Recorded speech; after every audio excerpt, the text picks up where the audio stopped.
Hello there, Finale Sibelius students. What is this, week 5 of this course? And I pray that you are well and healthy and that you are social distancing and kind of doing your part, if you will, of kind of helping to slow down and stop this crazy virus that's made our lives in a whirlwind out there. Dr. Gamble here. So, yeah, most of you got your assignments in for the for last week, and maybe at the point of you receiving this, all of you got all of your assignments in. And there's a little quirk with Canvas this last week. For some reason, it wasn't letting me download your Finale files. For a couple of you, it did, but for others, it didn't. And I asked you to go ahead and just email this to me. And so looking like that's working, at least for that week. So maybe we're up to speed for this next week. Also, for those of you who didn't, because I can see my YouTube counts and how many times it's been watched, some of you didn't watch the introductory video that I posted last week. It had information in regard to how things are going to flow during this kind of COVID-19 response in regard to the course. So make sure you go back and watch that as well. So anyway, this seems to be working out with the videos and you doing your coursework. So here we go into week 5, and before we dive in, let me pray with you, and we'll get started. Lord, thank you for the health that each one of us have, and if there be any students that I am unaware in this course who are either firsthand being challenged with this coronavirus, or those within their immediate family or friends reach that are battling. I pray for healing there in wisdom, and that you would be with these students, be able to continue to focus and do well and finish strong for this trimester. In Jesus' name, amen. All right, so this week, week 5, first thing we're going to chat about is concert pitch. Kind of some ways to see that and view that. So as part of the Canvas information for this week, you should have seen this file right here, igotsaved_.musx, for you to download and be able to see and work through with me. So hopefully you are looking at that with me as this is happening, or you can go back and download it and go through these various things. All right, so for me, one thing let me point out to you, I have a very wide view of this, of this score, so you can see a full page. If you want to zoom in on a file, and I haven't talked about this yet, on a Mac, if you hold down Command and press plus, it'll zoom in if you keep pressing that, and reverse Command minus. Okay, and maybe it on the PC it's Alt plus. Maybe that's correct. Very good feature. I use that very, very often for differing reasons. Okay, so I'm just going to scroll over here to where there's some orchestral elements going on. This is an arrangement of mine put out through Word Music, and all right, let's see here. Yeah, a little busier score right here. This is good. So let me zoom in a little bit, and you'll see, as is proper, we're in the key of G, 1 sharp, flute, oboe in their keys. Clarinet is a B-flat instrument, so it is transposed. French horn, it has been transposed to its appropriate key. Scrolling on down, of course, brass, trumpets rather, B-flat instrument. Trombone and tuba are in the key of G, as they should be. Scrolling on down, you see viola is in a alto clef, where it should be. I believe I was right in calling that. I think that is an alto clef. Anyway, so orchestrally, you see that finale, when you create the score, um, puts the instruments in the correct kind of keys that they should be in. Now, being honest, me as an orchestrator, I don't think that fast. Like I can't think to write for trumpet in the key of E, in key of A rather, when the song is in the key of G. So if you go up here to display in concert pitch, so click on document, scroll down to display in concert pitch, and keep your eye on this trumpet one right here part when I click on this. You'll see now it's changed it to the key of G. It even moved the notes. So keep your eye on these B notes right here in the trumpet, and you'll see what I'm talking about. I'm going to take this back off. All right, so it changed it to A, and moved it over to C. So Finale knows to move all those parts for you. So for me, I'm going to go back to here, displaying concert pitch. As an orchestrator, as I put stuff on a page, I do everything in concert pitch. Even going down to viola here, it's still in its clef, but at least it's, you know, everything is in G, in other words. So, because then I will write all my parts, and then I will go back and then tell it to take off concert pitch. Then it moves everything to where it needs to be for that instrument. Okay, and I'm sure I'm over clarifying this, but it's a very nice feature as an orchestrator as I'm writing parts and such. Okay, and this is a good time for me to mention, if you are one of the students that wasn't able to download Finale and you're having to do the written responses to these videos, here's an Easter egg for you. Did you know? Of course you know. There are 365 days in a year, unless it's what? Leap year, which was this year. So, a little difference there. All right, so continuing on here with this score. So that's how to change the concert pitch back and forth. All right. So the next thing is, I'm going to scroll out here a little bit. There are various views within Finale as well. All right, so what you're looking at here is you can literally see, if this were printed out on legal size paper, this is literally what would print for page 6. All right, that's actually what you would see. But as I'm in arranging mode or in orchestrating mode, this is not the kind of view that I would like to be working in. If you go up here to view, and this is what's called page view, I much prefer working in what's called scroll view. Okay, there are no page numbers in this. It's literally just bar to bar to bar to bar. Okay, so it's just purely musical content flowing out, and I'm just kind of scrolling to the right as I do this. All right, so it's just, I'm not thinking about what it looks like on a page yet.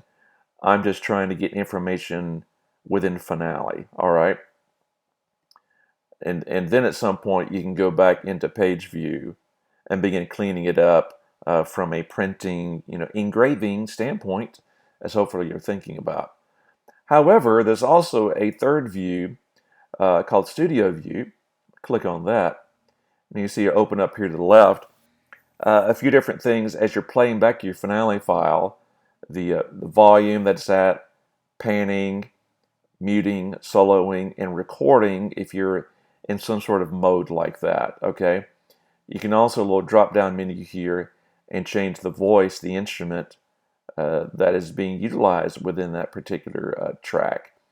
So maybe even though this is a choir part right here, but for whatever reason I wanted it to play a harmonica, I could click on that, and when it plays back the file, that is the instrument that it would utilize. Okay, so this is a very, very neat feature within the view to be able to fine tune what your audio will sound like as you are playing it back. So I'm going to go back into scroll view here. Now, another item that I use very often as a shortcut keys is uh, going back and forth from scroll view to page view, as opposed to going up here and doing this back and forth. As you can see, this kind of shortcut menu on a Mac at least is the Command E, all right? And it may be Alt E on the PC. So if I'm this view right here, I just quickly, and you can't see my fingers, but I'm going to click on Command E, and it just goes to page view, Command E back. So I can quickly jump back and forth between these views without having to go up here and click. All right, so those are various views that are very, very handy. Again, I'm in scroll view for entering my content, but then I'll click into page view to begin focusing on what it actually looks like from a score perspective, okay? And then later on, we'll chat about how to break it down into individual parts and engraving those and how to make them look good for the end user. All right, second Easter egg, all right? Um, most people know me as a keyboardist, uh, or playing piano, that kind of instrument. However, most, at least at William Carey, uh, don't realize that actually I am a drummer first. Started playing drums when I was about 3 years old. Played marching snare through second year of college drum line. And so, yeah, I'm a drummer first, but most know me as a keyboardist, singer. So there you go. It's your second Easter egg for this video. All right, so next we're going to transition over to, let me just get out of, minimize this just in case I'm going to come back to it.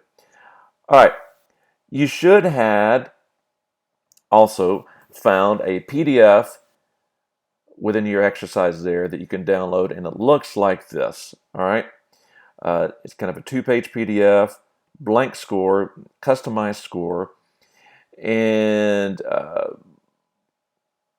this is just something fictitious I created just for the course. All right, just so we can play around creating custom scores. So this is actually an exercise that you will build this custom score, okay, for me, and it will be what you submit. There'll be no notes yet, but hang on to the score that you create, because the following week we will actually enter notes into this score. But for now, you're going to create this and submit it. But let's chat through what it looks like to create a custom score. All right, so I'm going to my launch window, and I'm going to create, click on Setup Wizard, okay? So I'm just going to show you right now how to create this custom score for Sage Your Strong Fight Song, all right? But just kind of doing something on my own, all right? Create a new ensemble, yes I am. Engraved style, sure.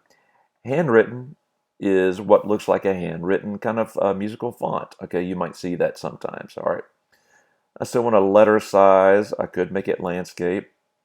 Um, Now, you could go with legal if you know it's going to be a very, very long score, like the score that I was just showing you. But let's stay with letter for now. Portrait, not landscape. Yes. Okay. Again, I'm just showing you how to create a custom score, because each of you, depending on the scenario you are in and the various musical groups you might be in front of, could have a variety of different kind of musicians. Okay.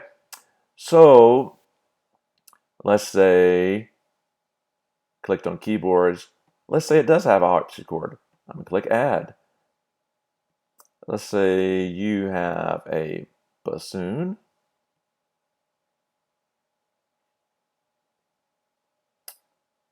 Oh, and a penny whistle. Again, it's a very unique kind of group here. Brass.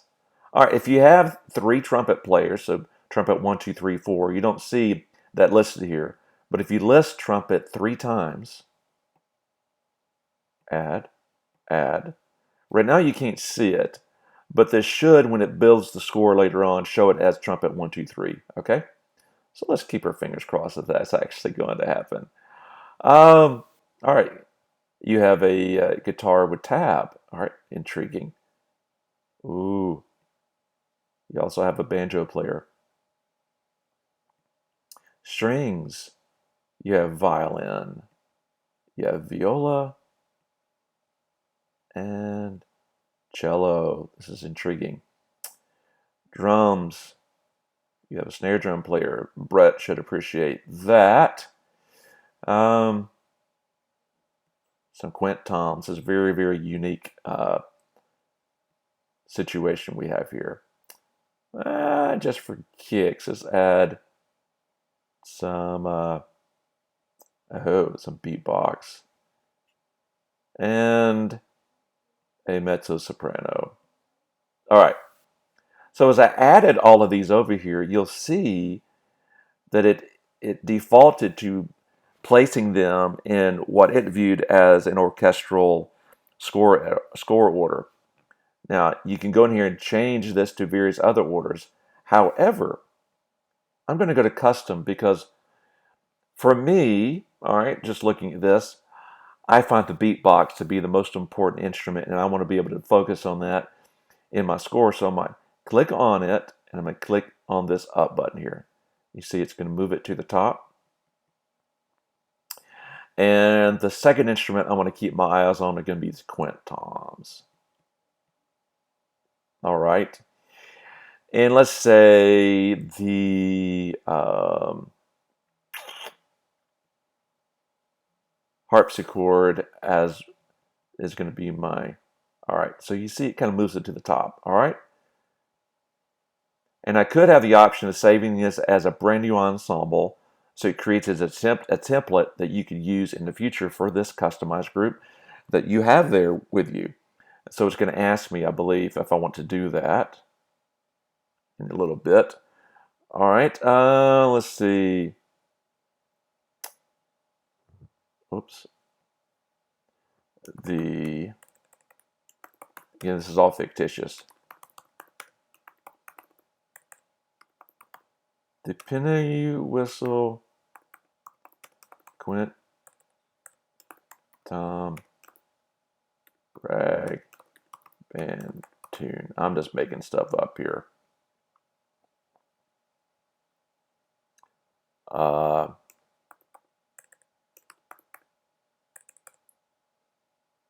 These silly song. Again, just making stuff up here.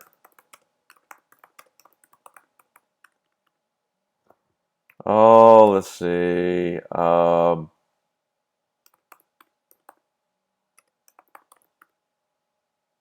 Copyright crazy tunes. I'm just kind of having fun here. All right, next. Let's make it in 12/8. And they're going to sing and play in G flat major because that's an awesome key. Specify a marking with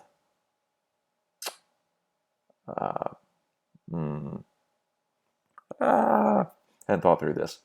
With I'll just put silly. 145. Why not make a pickup bar? It's a quarter note. Number of measures. It's a very short song. 16 bars. Finish. All right, thinking about it. And here we go. Needs a little engraving from a visual standpoint, but here we are, the penny whistle quinton ragtime band tune, the silly song by Dr. Gamble. I'm going to use my Command Plus and zoom in here a little bit so you can kind of see this a little more. Scroll through. There is our tempo indicator, sounding silly. There's beatbox, quintoms up top in applicable kind of clefs. Harpsichord is next. the bassoon, and here it is, trumpet 1, 2, and 3, in their appropriate key signatures in reference to the rest of the song. Snare drum, banjo and guitar in tab format, even grouped together appropriately, violin, viola, and cello. If I had added 2 violin to start with, where it said violin, violin, you'd see violin 1, violin 2. Okay, there's the vocal, mezzo piano, cello, and the penny whistle here at the bottom. And again, it automatically puts the groupings for the strings, for these plucked instruments here. Brass is grouped. Harpsichord obviously is. Okay. Um, so there you go. Creating a custom score with my 16 bars. Okay. All ready to plug in notes. There's a couple of visually engraving things that need to be fixed, like uh, this tempo marker here is kind of clashing, but easily fixed. Won't worry about that right now. So your assignment is to kind of go through the process I went through creating that custom score. Is to create this custom score. Okay, title, subtitle, writer, arranger, with tempo indicators, these various instruments in this custom score order with this many bars. And I'll let you count that out. But as you can see here, this is bar 8 here, starting on the second page. All right, and you'll submit that finale file into Canvas, and we'll get that taken care of and move on to the next week. All right, hope this has been informative, and I look forward to seeing your files. All right, take care. God bless.